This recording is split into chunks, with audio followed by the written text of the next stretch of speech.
Home guard लंबे समय से प्रदर्शन कर रहे हैं। इन्होंने 28 तारीख को यानी कि 28 मार्च को प्रदर्शन किया था प्रेस क्लब में और एक चेतावनी भी दी थी कि अगर गवर्नमेंट नहीं सुनेगी तो फिर ये कुछ भी करने के लिए तैयार हैं। आप समझ सकते हैं कि कितनी तकलीफ, कितने दर्द से ये लोग गुजरे होंगे। लेकिन उस प्रदर्शन के बाद क्या कोई स्थितियां बदली हैं या नहीं, इस पर चर्चा करेंगे। चर्चा करने के लिए हमारे साथ होमगार्ड की प्रधान हैं कमला शर्मा मैडम। अच्छा मैम, आपका बहुत बहुत स्वागत है। दीपक जी, मैं आपका और आपके चैनल का सबसे पहले धन्यवाद करूंगी कि जो समय समय पर एक आम नागरिक को, जहाँ कोई दुखी जो भी होता है, उसकी आवाज़ सरकार तक पहुंचाते हो। लेकिन सरकारें जहाँ सुनती कहाँ है, जहाँ अफसरशाही है, तानाशाही है, जहाँ ना तो कोर्ट के आर्डर इम्प्लीमेंट होते हैं ना कुछ। देखो, अब एक दिन पेपर में भी आया था कि सुप्रीम कोर्ट में भी एक केंद्र सरकार को नोटिस दिया था कि जिसमें 2000 केस जो पेंडिंग पड़े हुए हैं, सुप्रीम कोर्ट की जजमेंटें होमगार्ड के नहीं, तकरीबन जो और भी होमगार्ड के नहीं और भी जो है कि जो अफसर है वो सुनते नहीं है, किसी की नहीं सुनते। अब केंद्र सरकार ने इसके लिए टॉप 10 मंत्रालयों के जो है कमेटी गठित की है, उसकी एक गाइडलाइन बना रहे हैं जो सुप्रीम कोर्ट को जवाब देने के लिए कि सुप्रीम कोर्ट ने निकाला है। तो अब जम्मू कश्मीर में भी ऐसा ही है। देखो, अब हम भी कब के लड़ रहे हैं, तो मैं बोलती मोदी जी अपने मन की बात रोज सुनाते हैं, लेकिन मैं अपने पीएम साहब से सबसे पहले तो मैं नमस्कार करती हूँ उनको कि बोलते हैं कि हम देश को विश्व गुरु बना रहे हैं। हमें खुशी है कि हमारा एक विश्व गुरु बन रहा है भारत, हम भी इस भारत के नागरिक हैं। लेकिन मैं कहती हूँ कि होमगार्ड जवानों का दर्द कब सुनेंगे मोदी जी? जो होमगार्ड के जवानों का दर्द है, ऑल ओवर इंडिया में 8 लाख होमगार्ड है, उनका दर्द कब सुनेंगे हमारे मोदी जी? और सबसे पहले जम्मू कश्मीर का कब सुनेंगे? अब दीपक जी, जो 36 स्टेटें हैं जिनमें 8 स्टेटें यूटी भी है, यूटी में हमारा जम्मू कश्मीर भी आता है। यूटी की स्टेटें हैं जैसे चंडीगढ़ है, दिल्ली है, अंडोमान निकोबार, लक्षद्वीप, दादरा हवेली, पौंडीचेरी, जहाँ पे होमगार्ड को कम से कम 25,000, 30,000, 32,000, 36,000, 46,000 तक मिलती है। जो नियरेस्ट स्टेट हमारी चंडीगढ़ है जहाँ पे 46,000 सैलरी मिलती है। लेकिन जम्मू कश्मीर भी उसी यूटी में आता है जहाँ पे बड़े बड़े सपने भी देखे हैं, वो तो सभी ने देखे थे सपने, तो वही सपनों का आज भुगतान हो रहा है ना भुगतान। तो मैं कहना चाहती हूँ कि कोई 36 स्टेटों में से आप एक भी स्टेट बताओ जहाँ पे 2700 रुपया सैलरी मिलती है, 2700 रुपया सैलरी। तो मैं वही कहती हूँ कि मोदी जी हर हफ्ते में अपने मन की बात सुनाते हैं, लेकिन जो ऑल इंडिया के होमगार्ड और जम्मू कश्मीर के होमगार्ड है, उनका दर्द कब सुनोगे? मैं आपके मीडिया के द्वारा भी कहना चाहती हूँ, हमने बहुत लेटर दिए कि ना तो इधर के जो हमारे नुमाइंदे हैं वो उधर तक पहुँचाते हैं, ना हमारी बात सुनते हैं। क्या मैं बोलती, देश के अंदर अगर कुल्ली भी परमानेंट हो गया, मजदूर भी हो गया, परमानेंट हुए, कुल्ली को भी अपना सारा कुछ मिला हुआ ना, वो हो गए। लेकिन जिन्होंने चीन युद्ध से लेके करगिल युद्ध तक लड़ा, उनके लिए सरकार ने क्या किया? और 6 दिसंबर 1946 को जो होमगार्ड वजूद में आई थी, बनाई गई थी अंग्रेजों के साथ युद्ध लड़ने के लिए सभी के। जब कोई एक असम राइफल थी, एक सीआरपी थी, 2 तो तीसरे नंबर पे होमगार्ड थी। उसके बाद आईटीबीपी आई, सीआईएसएफ आई, आर्मी भी आई। उनके लिए आपने हर सुविधा रखी, पार्लियामेंट के अंदर भी संशोधन किया, सब कुछ किया। जैसे कल आई पेपर में भी आया हुआ कि हमारे गृह मंत्री जी ने एक सम्मेलन किया जिसमें सारे डीजी हमारे गए हुए थे। हमारे भी जो नए डीजी साहब आए, हेमंत लोहिया जी, बहुत अच्छे हैं, मैं उनका सल्यूट भी करती हूँ और वेलकम भी करती हूँ कि जम्मू कश्मीर की होमगार्ड उनका बहुत बहुत वेलकम क्यों करेंगे, क्योंकि एक बहुत अच्छे और डीजी, मैं बोलती हूँ कि हमें लगा कि हम दफ्तर में गए हैं, बड़े अच्छे ढंग से मिले हैं, बहुत अच्छी उन्होंने रिस्पांस दिया और उन्होंने बहुत कुछ हमें बताया और उनकी बातों पे गौर भी हुआ और इतनी स्कीमें उन्होंने बताई होमगार्ड के जो हमें कभी पता भी नहीं थी। तो मुझे बड़ा अच्छा लगा कि ऐसे ऑफिसर अगर जम्मू कश्मीर के अंदर हो तो क्यों नहीं काम होते हैं, काम होते हैं लेकिन कोई करवाने वाला होना चाहिए। और मैं ये भी कहूँगी कि जम्मू कश्मीर में इतने हालात जो होमगार्ड के साथ जूझ रहे हैं ना, वो कहीं नहीं होंगे। हमारे बच्चों का क्या भविष्य है? अब हम कल कई लोग रिटायर होके जाएंगे, वो आंखों में क्या लेके जाएंगे? आंसू। बिना आंसू के इन्होंने कुछ दिया ही नहीं। होम गार्ड के लिए ना तो कोई इन्होंने सरकारी सुविधा रखी मेडिकल की, ना उनके बच्चों के लिए कुछ रखा, ना उनको कोई पॉलिसी बीमा रखा, ना उनके लिए कोई और प्रावधान किया है, कुछ नहीं किया है। उनको सिर्फ घर जाते वक्त भी आंसू ही मिलेंगे। इधर डिपार्टमेंट में भी उनको आंसू ही मिले तो घर जाते भी आंसू ही मिलेंगे। तो इसके लिए मैं बोलती हूँ कि अपने माननीय प्रधानमंत्री जी से यही अपील करूँगी कि आप देश को विश्व गुरु बना रहे हो, हमें खुशी है, हम आपके साथ हैं। देखो कोरोना आया है तो फ्रंट वॉरियर का दर्जा दिया था होमगार्ड को, लेकिन ना तो हमें डिपार्टमेंट ने पूछा, ना किसी ने पूछा कि होमगार्ड के साथ क्या हो रहा है, कैसे नहीं हो रहा है, उनके बच्चों के क्या हालात है। आज देखो इतनी महंगाई के दौरान रोज़ का गैस भी बढ़ रही है, पेट्रोल डीजल रोज़मर्रा की चीज़ें जो होती है, दूध सब्जी फल फ्रूट सब्जी कहाँ पे हुए। जिसको आप 3,000 रुपया देते होगे उसको अगर बिजली का बिल भी 1,000, पानी का आपने 3,000 कर दिया, तो बिजली पानी भी आप इतना महंगा कर रहे हो। हम नहीं बोलते कि मुफ्त दो, मुफ्त तो लोग हराम खोर हो जाते हैं, काम चोर हो जाते हैं। आप उनके बच्चों को अच्छी शिक्षा दो, उनके बच्चों को आप अच्छा हेल्थ की वो दो, जहाँ पे न्याय मिलना हो वहाँ पे। तो मुफ्त की कोई चीज़ नहीं होती है। जो लोग झूठे वादे जो करते हैं ना, वे तो देश का बेड़ा गर्क करते हैं लोग। आज अब जैसे बोलते हैं कि हमारी स्टेट पे कर्जा ही चढ़ा हुआ, कितने करोड़ों रुपए कर्जा चढ़ा हो, वो किसकी वजह से चढ़ा, वो किसने दिया, किसने लिया? वो सेंट्रल गवर्नमेंट को, मोदी जी को संज्ञान लेना चाहिए। जे भी कल श्रीलंका नहीं बन जाए जैसे, क्योंकि हमारी स्टेट के अंदर भी जैसे आ रहा है, जैसे बाकी स्टेटों तो विश्व गुरु हमारा देश कहाँ से बनेगा। हम मोदी जी को बोलते हैं कि चाहे किसी भी सरकार ने लिया, हम नहीं बोलते जो अभी सरकार ने, ये तो 70 साल से जो सरकारें चल रही थी, जहाँ किसी ने, उनसे इंक्वायरी करनी चाहिए, बरामद करना चाहिए। आपने किसको दिया? डेली वेजर रो रहा, होम गार्ड वाले रो रहे हैं, पीडीडी डिपार्टमेंट है, पीएचई है, एनएचएम है, आंगनबाड़ी वर्कर है, सारे रो रहे हैं। उनको तो आपने 70 साल में कुछ दिया नहीं।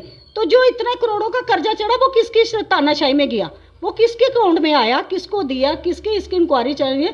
इनको कर्जा मोदी जी ने सूद समेत वापस लेना चाहिए इनसे, जिन्होंने इस देश के नाम पे जम्मू कश्मीर की स्टेट पे लिया, जहाँ किसी के नाम पे लिया। हम लोगों को तो आपने कुछ नहीं दिया, हम लोगों को तो वही 2700 रुपये दिया। वो पैसा कहाँ पे जाता था, कहाँ पे? जो नेता, उनके खिलाफ भी एक्शन होना चाहिए, जो नेता इलेक्शन के टाइम झूठे वादे करते हैं। ये तो एक अलग विषय है, उस पर हम भी चाहेंगे कि गवर्नमेंट ज़रूर कार्रवाई करे। लेकिन ये जो नए आपके डीजी साहब हैं, उनसे मुलाकात हुई तो किस तरह का अनुभव रहा? क्योंकि आप काफ़ी गुस्सा भी थे जब हमने देखा आपको, आप प्रदर्शन कर रहे थे, और ऐसा लग रहा था कि शायद कुछ आप बड़ा करने वाले हैं। लेकिन डीजी साहब से मिलने के बाद क्या हुआ? डीजी साहब का मैंने सबसे पहले आपको बोला कि मैं उनका बहुत रिस्पेक्ट और सल्यूट करती हूँ और धन्यवाद भी करूँगी मैं अपनी एसोसिएशन की तरफ से। जो उनके हाथ में था ना, वो उन्होंने बड़े अच्छे ढंग से हमें समझाया, बहुत अच्छे ढंग से किया। उन्होंने बोला कि जहाँ पे कोई भर्ती होती है, अगर कोई काउंसलिंग लेना चाहता है वो भी हम फ्री देंगे। आप उनका मुझे बताओ, जहाँ पे सिलेक्टेड होते हैं लोग, हम उनको करेंगे, कोई उनका पैसा नहीं लगेगा कुछ। अगर आपके बच्चे कोई कंप्यूटर करने वाला फ्री ऑफ कराएंगे, अगर कोई इंजीनियरिंग करने वाला है, कोई मोबाइल करने वाला ट्रेनिंग, कोई ऑनलाइन वर्क करने वाला है, बड़ी स्कीमें उन्होंने बताई। मैं बोलती फर्स्ट डीजी आए, आपको पता ही नहीं था पहले? हमें किसी ने बताया ही नहीं, आज तक किसी ने नहीं बताया। जो डीजी साहब ने हमें बताया, मैं तो उनको सल्यूट करेंगे कि उन्होंने ठीक है, आर्डर उन्होंने बोला मेरे हाथ में नहीं है जी, ये तो सरकार ने करना है। तो सरकार, मैं तो एलजी साहब से भी यही बोलूँगी कि एलजी साहब तो इस वक्त आल इन आल हैं, वो सेंटर से भी करवा सकते हैं तो इधर से भी करवा सकते हैं। लेकिन मुझे नहीं लगता कि हमारे एलजी साहब जो हमारे जम्मू कश्मीर की होमगार्ड के हित में कभी उन्होंने कोई बोला होगा। हम उनको बहुत बार मिले, उनका कोई लेटर नहीं आया, ना उन्होंने हमारी आवाज़ सेंटर तक पहुंचाई है।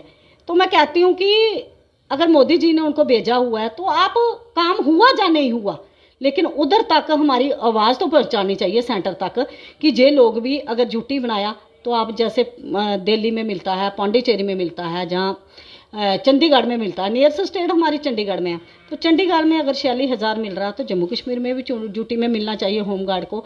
अगर आपने ड्यूटी बनाया, जब स्टेट थी तो तब भी आपने 2 बटालियन परमानेंट की है, तो वो हम इधर अगर उनके लिए कानून बन सकता है, उनके लिए एक्ट ला सकते हो, तो हमारे लिए भी लाना चाहिए। बाकी डीजी साहब ने और भी बहुत कुछ जो लोग निकाले हुए थे उनके लिए भी तकरीबन वो वापस आ रहे हैं, तो वो भी बड़े अच्छे। और उन्होंने ये भी हमें बोला कि आप कभी ये नहीं समझना कि हम अपने डीजी साहब के पास चले जाओ। उन्होंने बोला जैसे बहन भाइयों का रिश्ता होता है, ये आपका घर है, आप घर। हमें फर्स्ट दफ़ा लगा कि इतने साल 25 साल में कि हम पहली दफ़ा अपने ऑफिस में एक रिस्पेक्टेबल और अच्छी इज्जत, ऐसे ही हमें दिलबाग सिंह सर जहाँ वीके सिंह सर देते, लेकिन जो इन्होंने इज्जत दी ना तो वो तो कोई नहीं। उन्होंने एक एक बात बड़े प्यार से, मैं बोलती हूँ उनको 2.5 मिनट का टाइम नहीं होगा, लेकिन उन्होंने हमें 2-2.5 घंटे दिए। आपकी बातों से हमें ऐसा भी लग रहा है कि वो जो इशू आप लेकर उनके पास गए थे वो इशू का सल्यूशन नहीं है, लेकिन कुछ उन्होंने नई चीज़ें आपको बता दी, उससे आपके फ्यूचर जो आपके बच्चों के भविष्य जो है वो ठीक हो सकता है। लेकिन वो जो सैलरी का इशू था, वो जो चीज़ें थी, वो ऐसा लगता है कि वहाँ पर ही रहेंगी, उसका कोई सल्यूशन ये तो लोग। उन्होंने क्लियर कट बोला कि ये मेरे हाथ में नहीं है, ये उन्होंने बिल्कुल क्लियर। उन्होंने, मुझे भी अच्छा लगा कि उन्होंने बोला कि मैं झूठ ना बोलूँगा, ना मैं लारा लगाऊंगा, ये मेरे हाथ में नहीं है। ठीक है, उनके हाथ में नहीं है, वो हमारी सपोर्ट कर सकते हैं एज ए वकील बन के, सारा कुछ करके जहाँ तक आवाज़ पहुँचानी पहुँचा सकते हैं। लेकिन इसके लिए हमें अब सरकार का तो जितना इंतज़ार करना था कर लिया हमने। ये तो सरकारें नाम की चीज़ ही नहीं है, जे कि वही झूठे आश्वासन है। मैंने पहले ही बोल दिया ना, झूठे आश्वासन लॉलीपॉप देती है जो जब इलेक्शन आती है। तो इनसे हम अब कोई इनके विश्वास में नहीं आएंगे। जो वोट हमने करना वो देश हित में करना, वो जब भी हमें जो अच्छा काम करेगा कैंडिडेट देखे करेंगे। लेकिन हम इसके लिए अब सुप्रीम कोर्ट में जाएंगे, इनके खिलाफ कंडेम्प्टे लगी हुई है।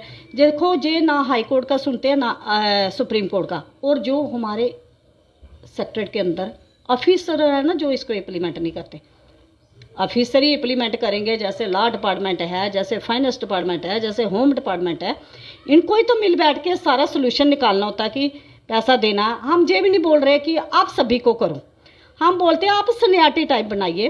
अगर आप हर साल 2 साल में 200 बंदा भी करते थे तो आज तक होमगार्ड कितनी एडजस्ट हो जाती थी।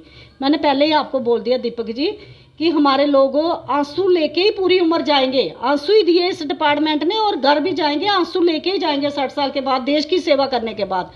आज देखो देश की सेवा हमने 60 साल यूनिफॉर्म लगा के करेंगे। बॉर्डरों पे मैंने क्या बोला पहले, चीन युद्ध से लेके करगिल युद्ध तक हमारे ऑल ओवर इंडिया के जो होमगार्ड थे उन्होंने लड़ा, हर जगह पे होमगार्ड ने अपनी कुर्बानियाँ दी, हर जगह।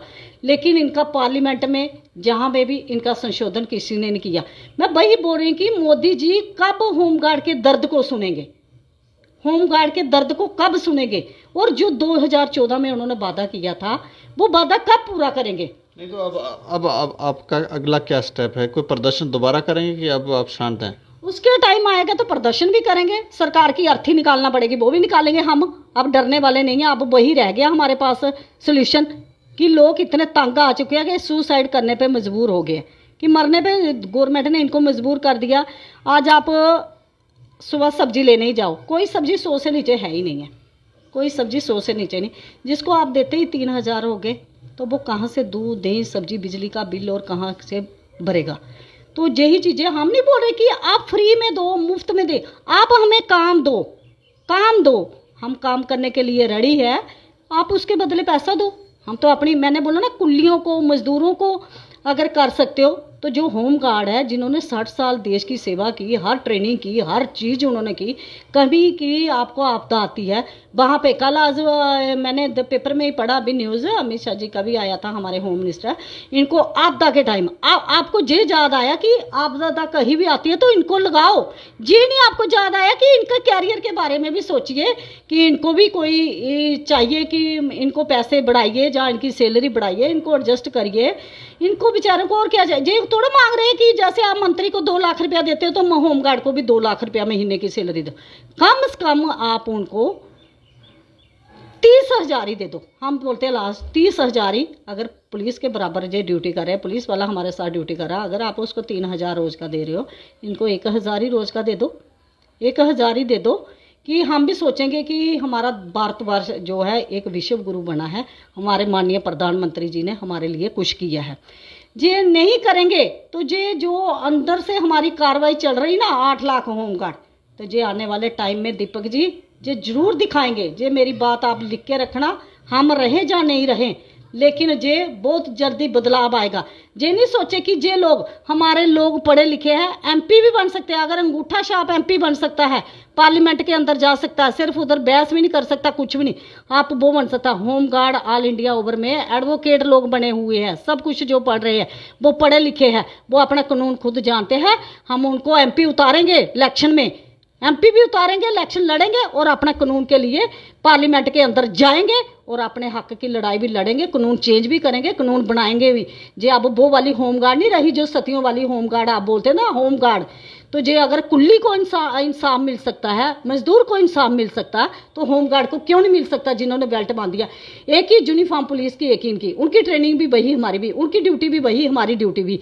तो हमारे साथ अगर वो कोर्ट ड्यूटी जाते हैं मुलजिम लेके, हम भी जाते हैं। अगर वो नाका ड्यूटी करते हैं, हम भी करते हैं। अगर वो फ्रिस्किंग ड्यूटी करते हैं, हम भी करते हैं। अगर वो ट्रैफिक ड्यूटी करते हैं, हम भी करते हैं। अगर वो जेल की ड्यूटी करते हैं, हम भी। और हर जगह पे नाके, चौराहे, दुकानें, हर जगह पे होमगार्ड ड्यूटी करता है, इनकी रक्षा करता है, इनके घरों में, इनके कोठियों में, मंदिर मस्जिदों में, सेक्टर में, जहाँ जहाँ पे भी है हमारे लोग ड्यूटी करते हैं। हम कोई इनसे घर से थोड़ा कुछ मांग रहे हैं। जो हमारी मेहनत है, मेहनत का हक तो दीजिए। इनके बच्चों के बारे में सोचिए। अगर आप 370 तोड़ सकते हो, 35 तोड़ सकते हो, जीएसटी ला सकते हो, नोटबंदी रात रात में कर सकते हो। राम मंदिर का मसला कहाँ से आया था? सुप्रीम कोर्ट से आया था, उसको आपने इम्प्लीमेंट रात रात में कर दिया। तो अगर राम मंदिर हमारे भगवान है, हमारी आस्था है, तो होमगार्ड कोई बड़ा इशू नहीं है। अगर मोदी जी के साथ जो 8 लाख का आदमी खड़ा, जो 8 लाख नहीं 8 करोड़ की आबादी समझना। आने वाले दिनों में दीपक जी अगर हमारा मसला जो नहीं अभी इन्होंने चेंज किया, हमने अगर पत्रचार्या भी लिखी, इनको 24 लाख पत्र गया, उसका भी इन्होंने अभी तक कोई जवाब नहीं दिया। अभी जवाब नहीं आ रहा है, तो नहीं आएगा तो इसको बदलाव नहीं लगाएंगे? क्यों नहीं लगाएंगे? 8 लाख नहीं 8 करोड़ की आबादी होगी।